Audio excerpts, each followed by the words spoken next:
The antediluvian greenhouse. How did people live before the great flood, the deluge? There is a very curious time period in the Bible about which very little is known, the time before the great flood of Noah. It should be taken into account that the date of the flood is deliberately shifted far into the past, although we can assume by many indirect signs, such as the presence of mammoth bones in Siberia, or the thickness of fertile soil, and the preservation of ancient buildings, that the great flood was quite recently by our standards. That civilization is described very sparingly. It's known that they lived on average for 900 years. Angels came to earthly women, and from this connection the Nephilim giants were born, according to Genesis 6. People then were very sinful, although were they really more sinful than us now? There's a lot of evidence about the giant Nephilims. On our conspiracy room group, you'll see lots of evidence of the existence of giants, giant rings, giant doors, oop art, giant swords, and many household items which are difficult for any ordinary person to use. There is a theory with which woeful scholars explain the long life of the pre-flood patriarchs. They counted the lunar month for a year, so their life of 900 years is actually our 70 or 80, but this attempt to explain the miracle is a complete failure, because then it would have turned out that epoch. The Enoch gave birth to Methuselah at the age of 65, which is, if translated into months, it would be 5.5 years. This is physically impossible. The geography of the earth before the flood is extremely curious. The Bible directly said there was no rain, and steam rose from the ground, irrigating everything around. No one cultivated the land, everything grew by itself. That is obviously a very high level of humidity. Also, remember, there were no rainbows. So something happened with the atmosphere and the intensity of the sun. Now, one of the main features of the world before the flood is that as soon as humanity multiplied, angels began to enter women on earth, and from this connection, giants Nephilim were born. In the book of Genesis, they are called strong and glorious people. The angels were not heavenly, but fallen angels, a third of the angelic realm expelled from heaven to earth, led by Lucifer. Now the fallen angels and their offspring are demons, but then they might not have been so distorted yet. The fallen angels call themselves, quote-unquote, gods, and demanded worship from people, and this is how the whole variety of pagan gods arose. Many of them really had power, but certainly not compared to the unlimited power of the real God. Probably a huge number of pagan gods really existed before the flood. They were fallen angels, which along with the flood were washed away, and it was much closer to our time than we think, as hinted at by many buildings and structures that have survived to this day.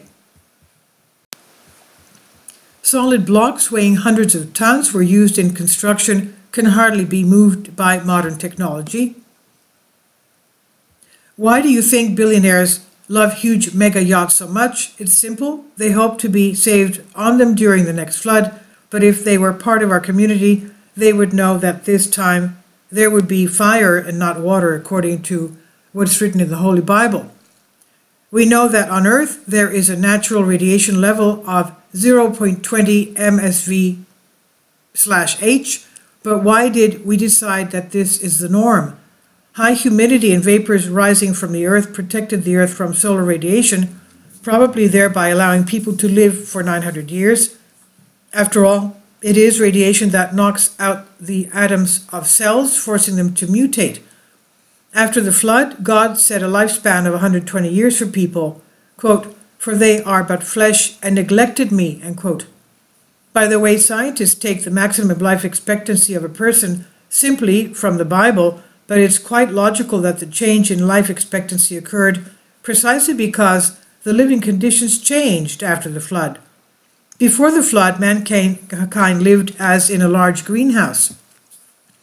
This is indirectly confirmed by anthropologists who say that before there were simply no bacteria that decomposed flesh, and even the trees did not rot, but simply fell into a heap, forming coal deposits. Can you imagine? The apocryphal secret book of Enoch tells in more detail about the antediluvian world order with 7 heavens. The flood appears not only in the Christian Bible, traditions about it are preserved in the myths and religious texts of many people of Australia, North and South America, India, Europe, Papua New Guinea, Japan, China, Middle East.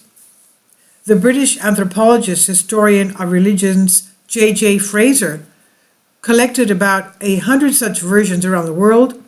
Legends about the first ancient centenarians, gods and kings, were also widespread among different peoples.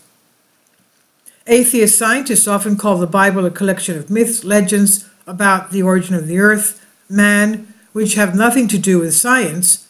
But let's agree, the deeply scientific theory of the Big Bang about the origin of the universe is also just a hypothesis, albeit the most common one so far, with many critics in the scientific community as well as alternate versions.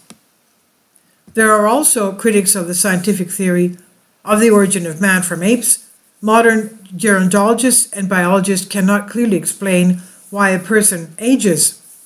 There are dozens of deeply scientific, clever theories on this subject, sometimes mutually exclusive. Some academics believe that a person, like a military rocket, is programmed for self-destruction. Others blame free radicals, so everyone has the right to believe what they want. The earth before the flood is the golden age of mankind, the age of Saturn, the age of heroes and gods. Of course, this era cannot be returned, but one consolation is that God promised not to destroy people anymore, because he said that our heart was evil in our youth. So let's grow up and soften our hearts. And this is by Solask. Please leave your comments. Thank you for your support. Kindly support my Patreon account. The daily posts are 5 videos daily, and they are totally different from what I have on my YouTube channel. Thank you so much for your support and that you find all my content so interesting. You'll find the Patreon account details in the description box